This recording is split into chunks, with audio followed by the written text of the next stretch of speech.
પ્રભુ શ્રી હરિ એનો આશ્રય, પરમાત્માનો આશ્રય કરવાથી શું મળે?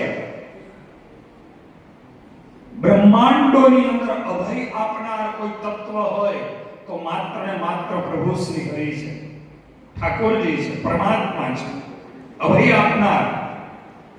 આ જગતમાં હર જગ્યાએ ભય સમાયો છે. હર જગ્યાએ ખાવામાં, પીવામાં, રમવામાં, કૂદવામાં, ફરવામાં હરેક જગ્યાએ ક્યાંનો ક્યાંય ભય છે. 1 કરોડ રૂપિયાની ગાડી લઈને બહાર નીકળીએ ને છતાંય ક્યાંય ફટકાય તો નહીં જાય ને, ભય નથી.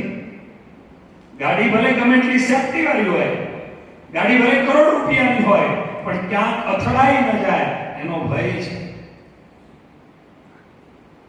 જમવા બેસે, કંઈક શરીરમાં ડાયાબિટીસ વાળાને ગળપણનો ભય હોય, એસિડિટી વાળાને તીખાસનો ભય હોય, કોઈના કોઈ પ્રકારનો કોઈ પણ જગ્યાએ હર એવી કોઈ જગ્યા નથી કે જ્યાં ભય ન હોય. નિર્ભય બનાવનાર કોઈ જો એવી જગ્યા હોય તો પરમ કૃપાળુ પરમાત્મા ભગવાન શ્રી હરિ છે.